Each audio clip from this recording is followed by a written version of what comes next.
السلام عليكم ورحمة الله وبركاته. إن الحمد لله نحمده ونستعينه ونستغفره ونعوذ بالله من شرور أنفسنا ومن سيئات أعمالنا. من يهده الله فلا مضل له ومن يضلل فلا هادي له. وأشهد أن لا إله إلا الله وحده لا شريك له وأشهد أن محمدا عبده ورسوله أما بعد. فأعوذ بالله من الشيطان الرجيم. بسم الله الرحمن الرحيم. يا أيها الذين آمنوا اتقوا الله حق تقاته ولا تموتن إلا وأنتم مسلمون. قالوا سبحانك لا علم لنا إلا ما علمتنا إنك أنت العليم الحكيم. அளவற்ற அருளாளனும் நிகரற்ற அன்புடையவனுமாகிய அல்லாஹ்வின் திருப்பெயர் போற்றி புகழ்ந்து ஆரம்பம் செய்கின்றேன். அந்த ஏக இறைவனின் சாந்தியும் சமாதானமும் இறுதி தூதர் முஹம்மது ரசூலுல்லாஹ் ஸல்லல்லாஹு அலைஹி வஸல்லம் அன்னவர்களின் மீதும் அன்னவர்கள் குடும்பத்தார்கள், தோழர்கள், தாபிஈன்கள், தபஉ தாபிஈன்கள்,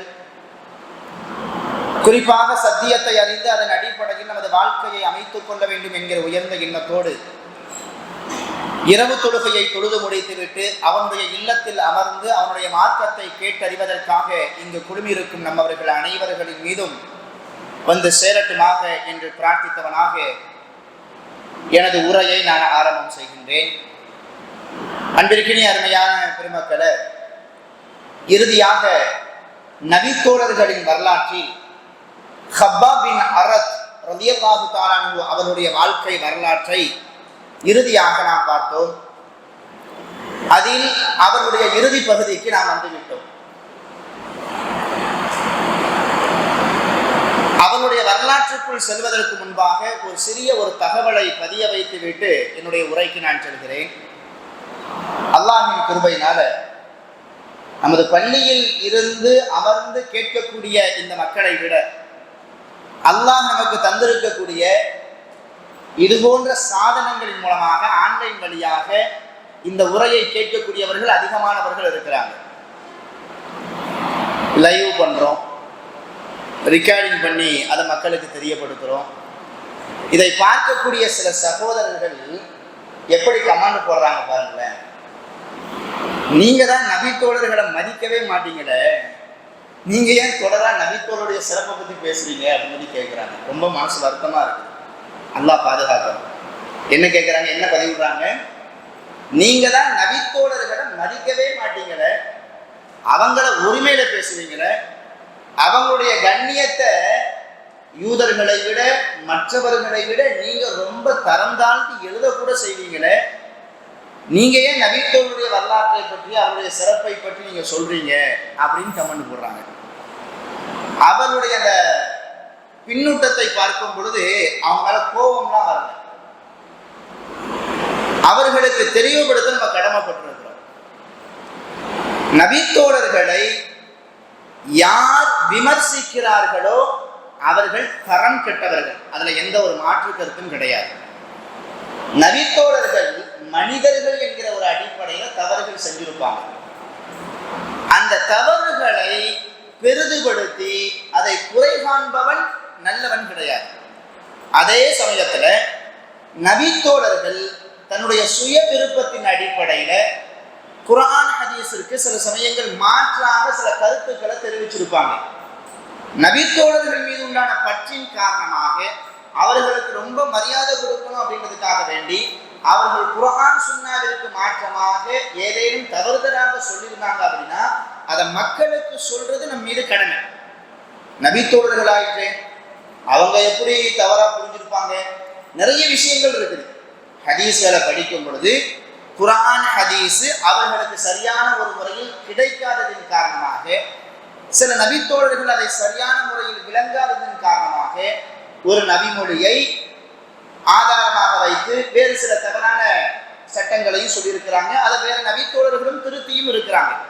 அந்த மாதிரி விஷயங்களை மக்களுக்கு தெளிவுபடுத்தும் விதமாக சொல்வது தவறு கிடையாது. அதே சமயத்தில் நபித்தோழர்கள் மனிதர்கள் என்கிற ஒரு அடிப்படையில் ஏதேனும் தவறுகள் செய்தார்கள் என்றால் அதை நாம் பெரிதுபடுத்துவதோ அதை சொல்லி அவர்களை குறைவுபடுத்துவதோ ஒரு நல்ல ஒரு முஃமினுக்கு அழகு கிடையாது. காரணம் என்னன்னா, அல்லாஹ் அவர்களை மன்னித்து விட்டார். யாரு? நபித்தோழர்களை அல்லாஹ் மன்னிச்சுட்டான். மன்னித்ததோடு மட்டுமல்லாம நபித்தோழர்களை பத்தி அல்லாஹ் குர்ஆன்ல எப்படிப்பட்ட சான்றிதழை வழங்குறான்? ரலியல்லாஹு அன்ஹும் வ ரது அன்ஹு. அல்லாஹ்வே இப்படி சொன்னதுக்கு பின்னாடி அந்த நபித்தோழர்களை பற்றி விமர்சிப்பதற்கு, அவருடைய குறையை பற்றி பேசுவதற்கு நமக்கு தகுதி இருக்குதா? தகுதியே கிடையாது. அதனால சில தோழர்கள் தவறாக நினைச்சு வச்சிருக்கிறாங்க. ஏஜேஎஸ் அல் ஜமியத்து சலஃபியா, இந்த கொள்கை, இந்த ஜமாத்துக்கு கீழே உள்ளவங்க இவங்க நபித்தோழர்களை பின்பற்ற மாட்டாங்க. உண்மை அதுதான், நபித்தோழர்களை பின்பற்ற மாட்டோம். ஏன் நபித்தோழர்களை பின்பற்ற மாட்டோம்? குர்ஆன் ஹதீஸ் தான் பின்பற்றுவதற்கு தகுதியானது. குர்ஆன் சொன்ன அடிப்படையில் அவர்களுடைய விளக்கம் தோதுவாக குர்ஆன் ஹதீஸுக்கு மாற்றமாக இல்லை என்றால் மற்ற அறிஞர்களை விட சஹாபிகளுக்கு முன்னுரிமை கொடுப்போம். இதுதான் நம்முடைய நிலைப்பாடு. அதனால தவறாக புரிந்து கொள்ளக்கூடியவர்கள் தங்களுடைய புரிதலை திருத்திக் கொள்ள வேண்டும். இப்போ நம்ம சப்ஜெக்டுக்கு வருவோம். நம்ம எப்பொழுதெல்லாம் நபித்தோழர்களை பற்றி பேசுகின்றோமோ, எப்பொழுதெல்லாம் நபித்தோழர்களை பற்றி பேசப்படுவதை நாம் கேட்கின்றோமோ, அப்பொழுதெல்லாம் இந்த நபிமொழியை நம்முடைய சிந்தனைக்கு நாம் கொண்டு வர வேண்டும். இமாம் திருமதி இமாம் தனது புத்தகத்துல 3797வது நபிமொழியாக இந்த நபிமொழியை பதிவு பண்ணுவாங்க. எப்பொழுதெல்லாம் நபித்தோழர்களை பற்றி பேசுவதற்கும் கேட்பதற்கும் நமக்கு வாய்ப்பு கிடைக்குதோ அப்பொழுதெல்லாம் இந்த நபிமொழி நமது சிந்தனைக்கு வர வேண்டும். என்ன நபிமொழி?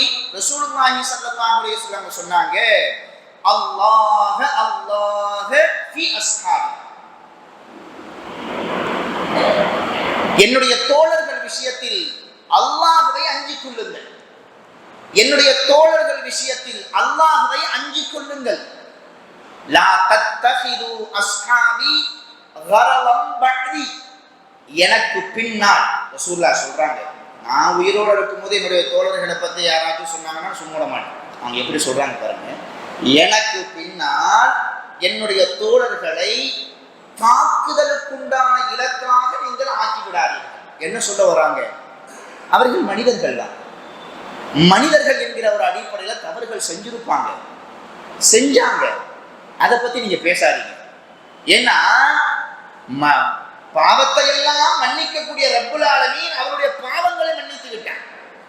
அவர்களுடைய குறைகளை பற்றி நீங்கள் ஆராயாதீர்கள். எனக்கு பின்னாடி அவர்களை தாக்குதலுக்குண்டான ஒரு இலக்காக நீங்கள் ஆக்கிவிடாதீர்கள். தொடர்ந்து சொன்னாங்க, ஃபமன் அஹப்பஹும் ஃபபிஹுப்பி அஹப்பஹும். என்னுடைய தோழர்களை யார் நேசம் கொள்வார்கள் தெரியுமா?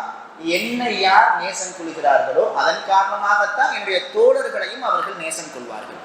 நபி மீது உண்மையான நேசம் நமக்கு இருந்துச்சுன்னா நபித்தோழர்கள் மீது நமக்கு எந்த ஒரு குறைபாடும் வராது, எந்த ஒரு குறையும் தெரியாது. அவர்களை பற்றி நம்ம விமர்சனம் பண்ண மாட்டோம். நபித்தோழர்களை பெரும்பாலும் விமர்சனம் செய்யக்கூடியவர்கள் யார்? முஅ்தஸிலா. சில நபித்தோழர்களை ஏற்றுக்கொள்வாங்க, சில நபித்தோழர்களை ஏற்றுக்கொள்ள மாட்டாங்க. ஏற்றுக்கொள்ள மாட்டாங்க அப்படின்றதை விட சில நபித்தோழர்கள் அவர்கள் காஃபிர்கள் என்பதாக கூட சொல்லுவாங்க. யார்? முஅ்தஸிலா. அல்லாஹ் பாதுகாக்கும். அவர் ரசூலுல்லாஹ் சொல்றாங்க, வமன் அபகலஹும் ஃபபிபுகுதி அபகலஹும். யார் எனது தோழர்களை வெறுப்பார்கள் தெரியுமா? என்னை யார் வெறுப்பார்களோ அவர்கள் தான் எனது தோழர்களை வெறுப்பார்கள். வமன் ஆதாஹும் ஃபகத ஆதானி. யார் எனது தோழர்களை நோவினைப்படுத்துகிறார்களோ அவர் என்னை நோவினைப்படுத்தி விட்டார். வமன் ஆதானி ஃபகத ஆதல்லாஹ். யார் என்னை நோவினைப்படுத்தி விட்டாரோ அவர் அல்லாஹ்வை நோவினைப்படுத்தி விட்டார். வமன் ஆதல்லாஹ் யூஷிகு ஐயஹுதஹு. யார் அல்லாஹ்வை நோவினைப்படுத்தி விட்டாரோ அந்த மனிதனை அல்லாஹ் தண்டிக்க கூடும். எங்க இருந்து ஆரம்பிச்சு எங்க கொண்டு வராங்கன்னு பாத்தீங்களா ரசூலுல்லாஹ்? எனது தோழர்கள் விஷயத்துல நீங்க போயிருங்க, உங்க வேலையை பார்த்துட்டு போயிருங்க. அவங்க விஷயத்துல அவங்க குறைகளை, அவங்க கண்ணியத்தை என்ன செய்யாதீங்க, சீண்டி பார்க்காதீங்க. அப்படி பார்த்தீங்கன்னா கடைசியில் எங்க முடிக்கிறாங்க? அல்லாஹ் உங்களைய தண்டிக்க கூடும். அவருடைய கண்ணியத்தோட நம்ம விளையாடுறோமா? வல்லாஹி, அல்லாஹ் மீது சத்தியமிட்டு சொல்கிறேன், வரலாறுகள், கடந்த வரலாறுகள் நமக்கு உண்மைப்படுத்திய ஒரு விஷயம், நிகழ்கால வரலாறும் நமக்கு உண்மைப்படுத்திய ஒரு விஷயம். யார் நபித்தோழர்களின் கண்ணியத்தில் விளையாடினார்களோ அவர்களின் கண்ணியத்தில் அல்லாஹ் விளையாடி விட்டான். யாரையும் நான் குறிப்பிட்டு சொல்லல, வரலாறு நமக்கு சொல்லித்தரக்கூடிய ஒரு பாடம். அதனால நபித்தோழர்கள் விஷயத்துல நம்ம ரொம்ப கவனத்தோடு நம்ம இருக்கணும் அப்படின்றத சொல்லிக்கிட்டு ஹப்பாப் பின் அரத் ரலியல்லாஹு தஆலா அவங்களுடைய வரலாற்றுக்குள்ள நான் வரேன். இறுதியாக அவர்களை பற்றி நான் சொன்ன ஒரு விஷயம் என்னன்னா, ஹப்பாப் ரலியல்லாஹு ரொம்ப மன வேதனையோடு ரொம்ப கவலையோடு ஒரு கட்டத்துல இருக்கிறாங்க. இந்த செய்தியை புகாரி இமாம் தனது கிதாபில் 3852வது செய்தியாக இந்த செய்தியை பதிவு பண்ணுவாங்க. என்ன சொல்றாங்க? ஹப்பாப் ரலியல்லாஹு சொல்றாங்க, எனக்கு என்னுடைய எஜமான் அல்லது மக்கத்து குறைஷிகள் பயங்கரமான வேதனைகள் கொடுத்தாங்க. அந்த வேதனை எனக்கு கொடுக்கப்பட்டதனுடைய காரணம் ஒன்னே ஒண்ணுதான், நான் இந்த சத்திய மார்க்கத்தை ஏற்றுக்கொண்டேன். இந்த சத்திய மார்க்கத்தை ஏற்றுக்கொண்டேன் என்பதை விட அதில் நான் உறுதியாக இருந்தேன். எந்த அளவுக்கு உறுதி? நான் கொண்ட இந்த சத்தியம் என்னளவில் இருந்து விடாமல் என்னை சார்ந்தவர்களுக்கும் இந்த சத்தியம் போக வேண்டும் என்று இந்த சத்தியத்தை நான் பிரகடனப்படுத்தினேன். ஆரம்ப காலகட்டத்திலே ரசூல் ஸல்லல்லாஹு அலைஹி வஸல்லம் சொன்னாங்க சில நபித்தோழர்களை பார்த்து, இப்போதைக்கு நீங்க என்ன செய்யாதீங்க, உங்களுடைய ஈமானை வெளிப்படுத்தாதீங்க ஆரம்ப காலகட்டத்தில். ஏன்னா எந்த ஒரு உதவியும் கிடையாது, எந்த ஒரு சப்போர்ட்டும் கிடையாது. சொல்ல போன பெரும் கோத்திரத்தை சார்ந்தவர்கள் இஸ்லாத்துக்கு வந்தாலே கடுமையாக தாக்கப்பட்டார்கள். அபூபக்கர் ரலியல்லாஹு அந்த சமுதாயத்தில் எவ்வளவு பெரிய மனிதர், அந்த மனிதரையே விட்டு வைக்கல. அவங்களுடைய வரலாறுகளை படிக்கும் பொழுது நமக்கே ரொம்ப ஆச்சரியமா இருக்கும். அபூபக்கர் ரலியல்லாஹு மக்காவிலேயே ஒரு பெரும் தலைவர்கள் ஒரு தலைவர், மற்றவர்கள் மதிக்கக்கூடிய போற்றக்கூடிய அளவிற்கு ஒரு பெரிய நல்ல மனிதரும் கூட. சில மனிதர்கள் கண்ணியம் கொடுப்பாங்க. நமது வாழ்க்கையில பார்க்கிறோம்ல, முன்னாடி மட்டும் கண்ணியம் கொடுப்பாங்க, அவருக்கு பின்னாடி போய் என்ன செய்வாங்க, ரொம்ப மோசமாக பேசுவாங்க. அந்த மாதிரி கண்ணியம் கிடையாது. இப்ப சில தலைவர்களை சில தொண்டர்கள் பாராட்டுவாங்க பாத்தீங்களா, ரொம்ப அழகா முகத்துக்கு முன்னாடி ரொம்ப அழகா பாராட்டுவாங்க. அந்த தலைவர் போயிட்டாருன்னா அவரை பத்தி கிளின்னு கிழிச்சுடுவாங்க. இந்த மாதிரி பாராட்டுதல், இந்த மாதிரி கண்ணியம் அபூபக்கர் ரலியல்லாஹு கிடையாது. அபூபக்கர் ரலியல்லாஹு அந்த சமுதாயத்துல எப்படி பார்த்தாங்கன்னா, இவர் ரசூலுல்லாஹ்வுக்கு அடுத்தபடியா இவர் ஒரு நல்ல மனிதர். இவர் குடிக்க மாட்டாரு, யாருடைய சொத்தையும் அபகரிக்க மாட்டாரு, கற்பொழுக்கம்னா இவர் ரொம்ப பெர்ஃபெக்டா இருப்பாரு. அப்படிப்பட்ட பெயரையெல்லாம் இஸ்லாத்திற்கு முன்பே இவங்க எடுத்துட்டாங்க. இப்படிப்பட்ட ஒரு மனிதர் கூட இஸ்லாத்தை ஏற்றுக்கொண்டதற்காக வேண்டி கடுமையான முறைகள்லாம் தாக்கப்பட்டாங்க. அதனாலதான் ரசூலுல்லாஹ் சொன்னாங்க, இஸ்லாத்தை ஏற்றுக்கொண்ட நீங்கள் இப்ப ஆரம்ப காலமா இருக்குது, அதனால உங்களுடைய இஸ்லாத்தை உங்களுடைய ஈமானை வெளிப்படுத்தாதீங்கன்னு சொன்னாங்க. அந்த மாதிரி காலகட்டத்திலேயே ஹப்பாப் ரலியல்லாஹு என்ன செஞ்சாங்கன்னா, தான் கொண்ட ஈமானை, தான் ஏற்றுக்கொண்ட அந்த சத்தியத்தை மக்களுக்கு வெளிப்படுத்த ஆரம்பிச்சாங்க. அதனால பயங்கரமான முறையில தாக்கப்பட்டாங்க. எந்த அளவுக்கு தாக்கப்பட்டாங்க அப்படின்றதெல்லாம் நம்ம முந்தைய வரலாறுகள் நம்ம படிச்சோம், சரிங்களா?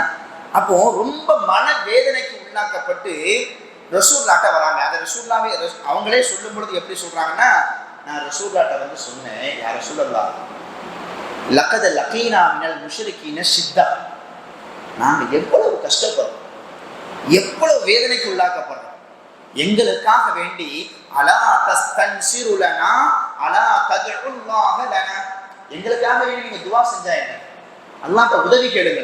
நீங்க இறை தூதராயிட்டு எங்களுக்காக வேண்டி நீங்க அல்லாஹ்ட்ட உதவி கேட்டீங்கன்னா, எங்களுக்காக வேண்டி நீங்க பிரார்த்தனை பண்ணீங்கன்னா அல்லாஹ்வுடைய உதவி வரும் தானே. அதனால எங்களுக்காக வேண்டி அல்லாஹ்ட்ட உதவி செய்யுங்க, உதவி கேளுங்க, துஆ செய்யுங்க அப்படின்னு ரசூல் ஸல்லல்லாஹு அலைஹி வஸல்லம் அவங்களுக்கு ஹப்பாப் ரலியல்லாஹு சொல்றாங்க. அதுக்கு ரசூலுல்லாஹ் என்ன சொன்னாங்க? ஹப்பாபே வலாக்கின்னக்கும் தஸ்தஅஜிலு. சுப்ஹானல்லாஹ், கடுமையான கஷ்டம், கடுமையான வேதனை. தன்னுடைய கஷ்டத்தையும் தன்னுடைய வேதனையையும் ரசூலுல்லாஹ்ட்ட முறையிட்ட போது ரசூலுல்லாஹ் என்ன சொன்னாங்க ஆறுதலாக?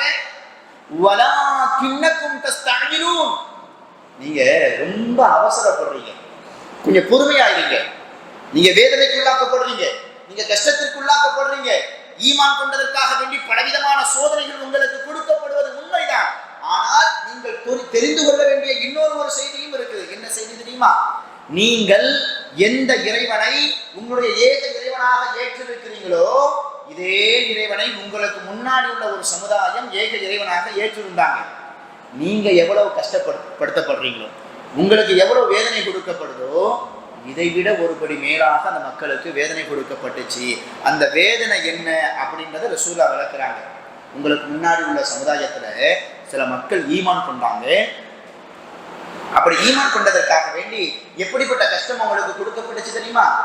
பூமியில ஒரு குழி ஒன்று தோண்டப்படுமா. ரசூல் ஸல்லல்லாஹு அலைஹி வஸல்லம் அவங்களுக்கு முன்னாடி, அது ஈசா நபியுடைய காலத்துல இருக்கலாம், மூசா நபியுடைய காலம், பொதுவா சொன்னாங்க, எனக்கு முன்னாடி உங்களுக்கு முன்னாடி ஈமான் கொண்டதற்காக வேண்டி மக்கள் எப்படி சோதிக்கப்பட்டாங்க தெரியுமா? ஒரு குழி ஒன்று தோண்டப்படும். அந்த குழியில இஸ்லாத்தை ஏற்றுக்கொண்ட மனிதரை அந்த குழியில் இறக்கப்பட்டு ஒரு பெரிய ரம்பம் ஒன்று கொண்டு வரப்படும். அந்த ரம்பத்தை வைத்து அவருடைய தலையில் வைத்து அறுப்பார்கள். அந்த மனிதனுடைய உடல் 2 கூறாக பிரியும். இப்படியெல்லாம் வேதனை செய்யப்பட்டிருக்குது. அந்த அளவுக்கு உண்டான வேதனையா உங்களுக்கு தரப்பட்டுடுச்சு. வலாக்கின்னக்கும் தஸ்தஅஜிலூன், நீங்க அவசரப்படுறீங்க, பொறுமையா இருங்க. அது மட்டுமல்ல, இரும்பு சீப்புகள் பழுக்க காய்ச்சப்பட்டு ஈமான் கொண்டதற்காக வேண்டி உங்களுக்கு முன் சென்ற சமுதாய மக்களின் மீது சீப்புகளால் போதப்படும். பழுக்க காய்ச்சப்பட்ட அந்த சீப்பினுடைய பற்கள் சதையை தாண்டி எலும்புகளை போய் அடையும். அந்த வேதனை அவர்களுக்கு கொடுக்கப்பட்ட போதும் கூட தான் கொண்ட கொள்கையில் இருந்து அவர்கள் துளி அளவும் பிறழவில்லை. இப்படியெல்லாம் சத்தியத்திற்காக வேண்டி கஷ்டப்பட்டிருக்கிறாங்க, தியாகம் செஞ்சிருக்கிறாங்க. நீங்க இந்த கஷ்டத்திற்கே அல்லாஹ்ட்ட உதவி தேடுங்க அப்படின்னு சொல்லிட்டு வந்துட்டீங்களே. பொறுமையாக இருங்க, பொறுமையாக இருங்க, அல்லாஹ்வுடைய உதவி வரும். வல்லாஹி லயுதிம்மன்ன ஹாதல் அம்ர. சுப்ஹானல்லாஹ். இன்னைக்கு அந்த காலகட்டத்தில் தான் இருக்கு. ஹப்பாப் ரலியல்லாஹு சொன்னாங்க, ஹப்பாபே, அல்லாஹ் இந்த செய்தியை, ஹாதல் அம்ர, இந்த செய்தியை, இந்த செய்தினா என்ன, இந்த மார்க்கத்தை கண்டிப்பாக பரிபூர்ணப்படுத்துவான். எந்த அளவுக்கு பரிபூர்ணப்படுத்துவான்னா, இந்த ஈமான் கொண்டதற்காக வேண்டி துன்புறுத்தப்பட மாட்டாங்க, கஷ்டப்படுத்தப்பட மாட்டாங்க, ஈமான் கொண்டதற்காக வேண்டி பயப்பட மாட்டாங்க. அப்படிப்பட்ட ஒரு சூழலை அல்லாஹ் ஏற்படுத்துவான். எது வரைக்கும் தெரியுமா? ஒரு காலம் வரும். அந்த காலகட்டத்தில் ஈமான் கொண்டு ஹத்தா யஸீரர் ராகிபு மின் சன்ஆ இலா ஹத்ரமௌத், யமன் தேசத்தில் இருக்கக்கூடிய ஹத்ரமௌத், சன்ஆவில் இருந்து மதீனாவிற்கு அருகாமையில் இருக்கக்கூடிய ஹத்ரமௌத் வரையிலும் ஒரு மனிதர் பயமில்லாமல் வருவார். நீங்க வாழக்கூடிய இந்த காலகட்டம் எப்படி இருக்குது? ஈமான் கொண்டால் அடிவிடும், அல்லாஹ்வை ஏற்றுக்கொண்டால் உதவிடும், இந்த முஹம்மதை நபியாக ஏற்றுக்கொண்டால் துன்புறுத்தப்படுவீர்கள். இதற்காக வேண்டி நீங்கள் அச்சம் கொள்கிறீர்கள் தானே. ஒரு காலம் வரும், இந்த ஈமானை ஏற்றுக்கொண்டு எந்த ஒரு பயமும் இருக்காது. ஒரே ஒரு பயம், அல்லாஹ்வை குறித்து, அல்லது தன்னோடு அழைத்து வரக்கூடிய இந்த ஆட்டை ஓனாய் கடித்து விடுமோ, தின்று விடுமோ என்கிற இந்த அச்சத்தை தவிர வேற எந்த அச்சமும் இருக்காது. என்ன சொல்ல வராங்க? ஒரு காலம் வரும், அந்த காலகட்டத்தில் ஈமான் கொண்டதற்காக வேண்டி நீங்க பெருமைப்படுவீங்க, சந்தோஷமா இருப்பீங்க, உங்களுக்கு கஷ்டம்லாம் கொடுக்கப்படாது. அப்படிப்பட்ட ஒரு வசந்த காலத்தையும் அல்லாஹ் உங்களுக்கு தருவான். நீங்க பொறுமையா இருங்க அப்படின்னு ரசூல் ஸல்லல்லாஹு அலைஹி வஸல்லம் யாருக்கு சொன்னாங்க? ஹப்பாப் ரலியல்லாஹு சொன்னாங்க. இந்த செய்தியை புகாரி இமாம் தனது கிதாபில் 3852வது செய்தியாக பதிவு பண்றாங்க. இந்த நபிமொழியில் இருந்து நாம் பெறக்கூடிய மிக உன்னதமான ஒரு பாடம் என்ன தெரியுமா? ரசூல் ஸல்லல்லாஹு அலைஹி வஸல்லம் அவங்கள்ட்ட யார சொல்றாங்க, ஈமான் கொண்டு விட்டேன், அதனால கஷ்டப்படுறேன், எனக்கு துவா செய்யுங்கன்னு சொன்னாங்க. ரசூல்லா ஆறுதலா என்ன சொன்னாங்க? நீங்க என்ன அப்படி கஷ்டப்பட்டுட்டீங்க? யாருடைய தியாகத்தை பார்த்து சொன்னாங்க? ஹப்பாப் ரலியல்லாஹு அன்ஹு. அப்படி என்ன தியாகம் பண்ணிட்டீங்க, கொஞ்சம் பொறுமையா இருங்கன்னு சொல்லிட்டு. இந்த இடத்துலதான் நமக்கு ஒரு மிகப்பெரிய ஒரு பாடம் இருக்கு. என்ன பாடம்? ஈமான் கொண்டதற்காக வேண்டி, ஏகத்துவத்துல இருக்கிறதுக்காக வேண்டி சில சமயங்கள்ல சில சோதனைகள் வரும். அந்த சோதனை எப்படி வேண்டுமானாலும் இருக்கலாம்.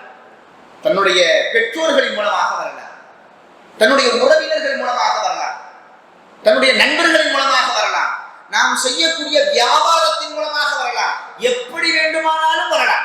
ஆனால் அந்த சந்தர்ப்பத்துல நான் ஒரு முஸ்லீம், நான் ஒரு ஏகத்துவவாதி. ஒரு முஸ்லீம் ஏகத்துவவாதினா சொல்லில் மட்டும் அப்படி இருக்க மாட்டாரு, தன்னுடைய செயலில் அப்படி செய்து காட்டுவார். எந்த சந்தர்ப்பத்திலையும் இந்த ஏகத்துவத்திற்கு மாற்றமாக நான் நடந்துவிட மாட்டேன். அது எனக்கு எவ்வளவு பெரிய இழப்பு தந்தாலும் சரி, எனக்கு எவ்வளவு பெரிய கஷ்டத்தை தந்தாலும் சரி, இஸ்லாத்தை ஏற்றுக்கொள்வதற்காக வேண்டி, இந்த சத்தியத்திற்காக வேண்டி நமது முன்னோர்கள் உயிரையே கொடுத்திருக்கிறாங்க. நம்ம இந்த தியாகத்தை கூட நம்ம அடைய வேண்டாமா, இந்த தியாகத்தை கூட நம்ம செய்ய வேண்டாமா அப்படின்ற ஒரு பாடம் நமக்கு வர வேண்டும். சோதனைகள் இல்லாத மனிதர்கள் கிடையாது. சோதனைகள் இல்லாமல் சொர்க்கத்தை அடைந்து விட முடியுமா? கண்டிப்பாக கிடைக்கும். அல்லாஹ்வுடைய அருளும் நாளை மகஃபிரத்துல அல்லாஹ் நாளை சொர்க்கமும் நமக்கு கிடைக்க வேண்டும் என்றால் அல்லாஹ் கண்டிப்பா நமக்கு சோதனையை தருவான், கஷ்டத்தை தருவான். அந்த கஷ்டத்தை தந்துதான் இவன் எப்படிப்பட்டவன் அப்படின்றத அல்லாஹ் சோதிப்பான். சில சமயங்கள் அல்லாஹ் நமக்கு வசந்தத்தை தருவான். எப்படி வசந்தம்? பண நெருக்கடியே இருக்காது, ரொம்ப ஜெகஜோதியா இருக்கும். நம்ம ஒரு வியாபாரம் செய்வோம், அற்ப சொற்பமான வியாபாரத்தை செய்வோம், அந்த வியாபாரத்துல இவ்வளவு பெரிய லாபம் வருமா அப்படின்றத நினைச்சே பார்த்துருக்க மாட்டோம். ஆனா அல்லாஹ் திடீர்னு பார்த்தீங்கன்னா அவ்வளவு லாபத்தை தருவோம். ஒரு வசந்த காலமா இருக்கும். நம்முடைய குடும்பத்துல உள்ளவர்கள் எல்லாம் நம்மளை ரொம்ப கண்ணியமா பார்ப்பாங்க. நம்ம போனா சலாம் சொல்லுவாங்க, வாங்கன்னு கூப்பிடுவாங்க. அவங்க வீட்டுல ஏதாச்சும் ஒரு விசேஷம்னா நம்மளைய வழிமீது விழி வைத்து வாங்க வாங்க வாங்கன்னு சொல்லிட்டு அழைக்கலாம் கொடுப்பாங்க. இப்படி ஒரு வசந்த காலம் நமக்கு வரும். அல்லாஹ் கொடுத்து சோதிப்பான், கடன் புரண்டக்கூடாது. திருப்பி இப்படியும் ஒரு காலம் வரும். நம்ம பெருசா நினைச்சிருப்போம் இந்த வியாபாரத்துல எல்லாம் பெரிய லாபத்தை தருவான்னு சொல்லிட்டு ஒரு பெரிய நட்டத்தை தந்துருவான். சமுதாயத்துல நமக்கு இருந்த சில அந்தஸ்துகள், கண்ணியங்கள் குறைக்கப்படும். எந்த உறவினர்கள் நம்மை ஆஹா ஓஹோ என்று சொன்னார்களோ அதே உறவினர்கள் இந்த பல்லின் மீது இந்த நாக்கை போட்டு பேசுவார்கள். மனம் கலந்து விடக்கூடாது. நான் என்ன பாவம் செஞ்சேன், என்ன கஷ்டம் செஞ்சேன், அல்லாஹ் ஏன் எனக்கு இப்படிப்பட்ட ஒரு சோதனையை தந்துட்டா? எனக்கு லாபத்தை தந்தா அதுல ஜக்காத்தை கொடுக்க தானே செஞ்சேன், கை நிறைய சம்பாத்தியம் தந்தா நான் தான தர்மம் செய்யத்தானே செஞ்சேன். ஏன் ஜக்காத்தை கொடுத்தா தான தர்மம் கொடுத்தா சோதனை வராதுன்னு சொல்லிட்டு இருக்குதா? சரியாதானே நான் தொழுதேன், சரியாதானே ஏகத்துவத்துல இருந்தேன். அல்லாஹ் ஏன் எனக்கு கண்ணியத்துல இப்படிப்பட்ட ஒரு சரிவை தந்தான்? ஷைத்தான் என்னத்தை கொண்டு வருவான், ஏய் என்னாச்சு உனக்கு, நீ சரியாக இருக்கிற ஆனா உனக்கு தான் சோதனை வருது, சரியா இருக்கிற உன்னைத்தான் ஊர் மக்கள் ஒரு மாதிரியா பேசுறாங்க, தொழுகையில இருந்து குர்ஆன் ஹதீஸை பின்பற்றுறதுல இருந்து எல்லாம் கரெக்டா நூல் பிடிச்ச மாதிரி இருக்கிற உன்னையே தவிர எல்லாரும் குறி வச்சு தாக்குறாங்க. என்ன நீ இப்படி எல்லாம் இருந்து உனக்கு என்ன பிரயோஜனம், நீனும் மற்றவர்களை போல சாதாரணமாக அப்படின்னு ஷைத்தான் கொண்டு வருவான். இடம் கொடுக்க கூடாது. எவ்வளவு சோதனைகள் வந்தாலும் சரியாக இருக்கணும். நம்முடைய உள்ளத்துக்கு நம்ம சொல்லணும், சரியாக இருந்தாதான் சோதனை வரும். எப்படி வேண்டுமானாலும் இருக்கலாம், சோதனைலாம் வராது. அல்லாஹ் ரப்பல் ஆலமீன் இந்த விஷயத்தை மனசுல கொஞ்சம் பதிய வச்சுக்கணும். சில மனிதர்கள் இந்த கட்டம் வரும் பொழுது தன்னையே மறந்து தடம் புரண்டு விடுகிறார்கள். என்ன கட்டம்னா, சில மனிதர்களை அல்லாஹ் சோதிப்பான். அந்த சோதனை அந்த மனிதர்களை புண்படுத்துவதற்கு கிடையாது. நீங்க சரியா மனசுல பதிய வச்சுக்கணும். அல்லாஹ் சோதிக்கிறான் அப்படின்னா நம்மளை இழிவுபடுத்தணும், கஷ்டப்படுத்தணும், புண்படுத்தணும் அப்படின்றதுக்காக வேண்டிய இல்லை. ஒரே ஒரு விஷயம்தான், நம்மை பண்படுத்துவதற்கு தான் அவங்க சோதனையை தராங்க. அந்த சோதனை வரும் பொழுது நிதானத்தோடு நாம் செயல்பட வேண்டும். என்ன நிதானம்? அல்லாஹ் நம்மளைய சோதிக்கிறான், நம்மை பண்படுத்துவதற்கு அல்லாஹ் விரும்புகிறான். அப்ப நம்ம ஏதோ ஒரு ரூட்டு மாறி போறோமோ அதனாலதான் அல்லாஹ் நம்மளை சோதிக்கிறான். இல்ல நம்ம சரியா தான் இருக்கிறோமா, அப்ப அல்லாஹ் நம்மளை சோதிக்கிறான். சில மனிதர்களுக்கு அல்லாஹ் எல்லா நலவையும் கொடுத்துருவான். யாருக்கு?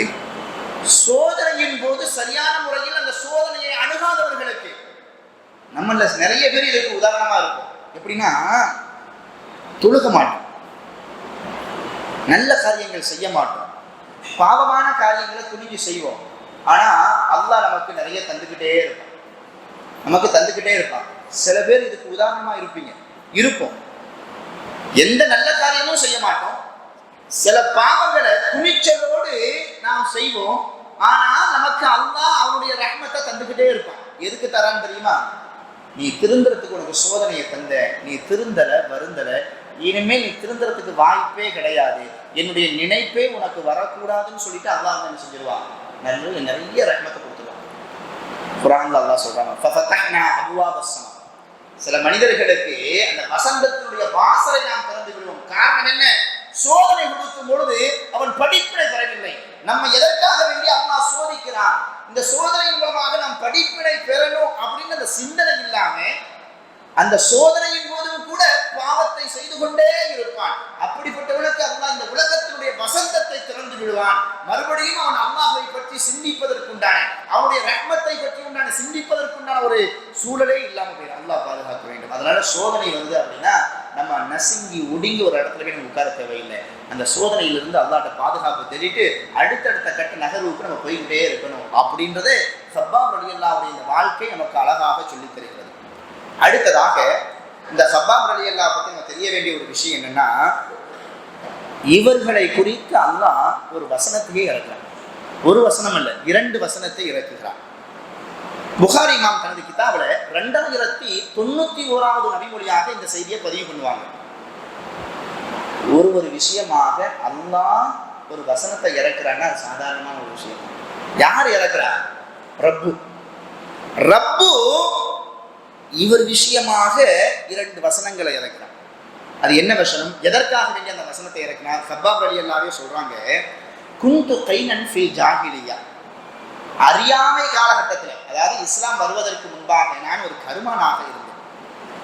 சொல்றாங்க, வகானலி அலல் ஆசிபனி வாயிலின் தை, ஆசிம் என்பவருக்கு நான் கடன் கொடுத்திருந்தேன். இது ரொம்ப முக்கியமான ஒரு விஷயத்தை நம்ம ஒரு பாடமாக நம்ம எடுத்துக்கணும். ஆசிம் என்பவருக்கு நான் ஒரு கடனா சில காசுகளை கொடுத்திருந்தேன். அதுக்கப்புறம் கொஞ்ச நாட்கள் கழியுது, நான் இஸ்லாத்தை ஏற்றுக்கொண்டேன். கொடுத்த கடனை வாங்குறதுக்காண்டி நான் அவர்கிட்ட போய் கேட்டேன், எங்க காசு கொடுத்து ரொம்ப நாளா ஆச்சு, கடனை தர வேண்டியதானே அப்படின்னு. அப்ப அவர் சொன்னாரு, லா உஅதீக ஹத்தா தக்ஃபுர பி முஹம்மதின் ஸல்லல்லாஹு அலைஹி வஸல்லம், நீ முஹம்மதை மறுக்கிற வரைக்கும் நான் உன் காசை நான் தரவே மாட்டேன். என்ன சொல்ல வர்றாரு? நான் கொடுக்க வேண்டிய கடன் உனக்கு வேணும் அப்படின்னா நீ என்ன செய்யணும்? கொண்ட கொள்கையிலேருந்து வந்துரு, அப்படின்னா தான் கடன் தருவோம் அப்படின்னு. உயிரையே விலையா கட்டாவே கொடுக்கலையா? அவர்கிட்ட போயிட்டு கடனை நீ வெளியில வந்தாதான் கடனை தருவோன்னு சொன்னா அவருடைய பதில் எப்படியா இருக்கும்? சொன்னார் பாருங்க. அதனாலதான் இந்த பதிலுக்காக வேண்டிய அவள அந்த வசனத்தை இறக்குறான் பாருங்க. என்ன சொன்னாருன்னா, ஃபகுல்து லா அக்ஃபுரு ஹத்தா யுமீதக்கல்லாஹ் சும்ம துபஅஸ், அப்படியா? நான் கொண்ட கொள்கையிலிருந்து வெளியில வந்தாதான் நீ என்னுடைய கடனை திருப்பி தருவியா? நீ செத்து போய் மறுபடியும் நீ உயிர்ப்பித்து எழுப்பப்பட்டா என்றால் அது வரைக்கும் நான் சொல்றேன், இந்த முஹம்மதை மறுக்கவே மாட்டேன். என்ன சொல்ல வர்றாரு? நீ முஹம்மதை மறுத்தாதான் நீ கடனை தருவேன்னு சொல்ற, நான் முஹம்மதை மறுக்க மாட்டேன். எது வரைக்கும் தெரியுமா? நீ செத்து போய் மறுபடியும் அல்லாஹ் உன்னை உயிர் கொடுத்து எழுப்புவான் பாரு, மஹ்ஷர், நாளை மறுமை வரையிலும் இந்த முஹம்மதை நான் மறுக்க மாட்டேன் அப்படின்னு அவர் சொல்றாரு. அதுக்கு அவன் சொல்றான், டானி, நான் செத்து போனதுக்கு முன்னாடி மறுபடியும் உயிர் கொடுத்து எழுப்பப்படுவேனா?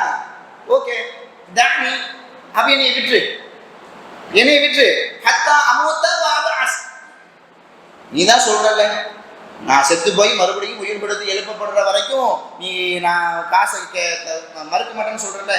அப்போ நான் உயிர் கொடுத்து எழுப்பப்பட்டு அந்த நாள்ல எனக்கு சில காசுகள் கொடுக்கப்படும், குழந்தை செல்வங்கள் கொடுக்கப்படும், பொருள் செல்வங்கள் கொடுக்கப்படும். எப்ப? மறுமையில. அவன் கேலியா சொல்றான், நீ என்னப்பா நம்ம இந்த உலகத்தை பத்தி பேசிட்டு இருக்கோம், நான் செத்து போனதுக்கு பின்னாடி அது அப்படின்னு மறுமையை அப்படிலாம் பேசிட்டு இருக்கிறிய. அவன் சொல்றான், நான் செத்து மறுபடியும் உயிர் கொடுத்து எழுப்பப்படக்கூடிய அந்த நாளில் எனக்கு குழந்தை செல்வங்கள் கொடுக்கப்படும்.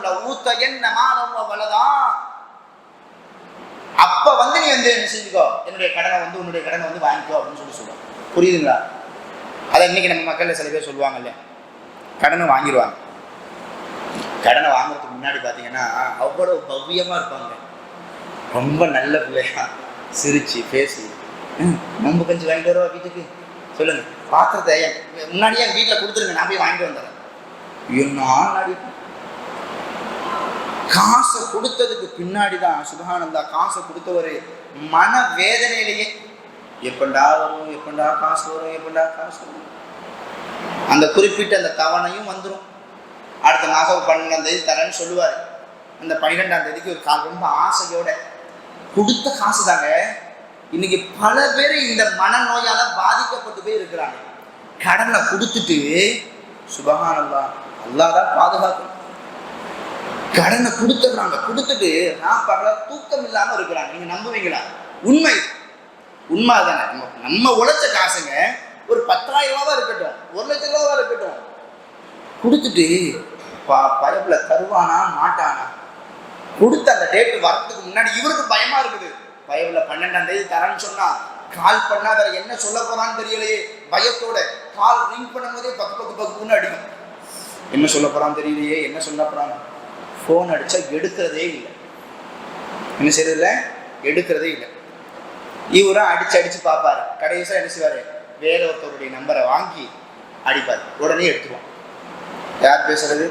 இந்த மாதிரி தான் ஒரு பாவப்பட்ட ஜீவன், உனக்கு கடன் கொடுத்தேன், ஏன்பா ஒரே கால் பண்ற, வாங்கின உனக்கு தரமாட்டேனா, ஊரட்டுனா ஓடியா போயிட போறேன், பொறுப்பா தரம்பா. எப்படி எவ்வளவு தெனாமட்டு. ஷஹீதுகளுக்கு அல்லாஹ் சொர்க்கத்தை கொடுத்துருவான். ஒரே ஒரு பாவம் அவர் செய்யாதவராக இருந்தால். என்ன பாவம்? கடன் படாதவராக இருக்கும். ஷஹீதுக்கு எவ்வளவு பெரிய அந்தஸ்து. ஷஹீதுக்கே அல்லாஹ் சொர்க்கத்தை தடை செஞ்சுருவான். எந்த பாவம் இருந்துச்சுன்னா, இந்த உலகத்துல யாருடைய பொருளையாவது அவன் கடன் பட்டிருந்தால்.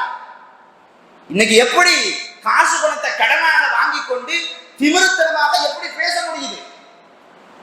எப்படி நிம்மதியான உறக்கம் வருது? அந்த கடன் வாங்கிய நிலையில் நம்முடைய உயிர் பறிக்கப்பட்டால் நம்முடைய நிலைமை என்ன? அற்ப சொற்பமான காசு. நாளை மறுமையில் அல்லாஹ் ரப்பல் ஆலமீன் இந்த பணத்திற்காக வேண்டி நமது செல்வம், நமது நன்மைகளை எல்லாம் கொடுத்து விடுவானே. இன்னைக்கு அது சரியா பெருசா தெரியறது இல்லை. நாளை மறுமையில ஒரே ஒரு நன்மை இருக்கு பாருங்க. ஒரே ஒரு நன்மைக்கு ஈடாக இந்த உலகம் முழுவதும் தங்கத்தால் நிரப்பப்பட்டு கொடுத்தாலும் ஒரே ஒரு நன்மையை விட்டு கொடுக்க மாட்டேன். ஆனா இந்த உலகத்துல அற்ப சொற்பமான காசை கடனாக பெற்று கொடுப்பதற்கு வசதி இருந்தும் கூட இழுத்தடிக்கக்கூடிய எத்தனையோ நயவஞ்சகர்கள் இருக்கிறாங்க. அல்லாஹ்வை பயந்து கொள்ள வேண்டும்.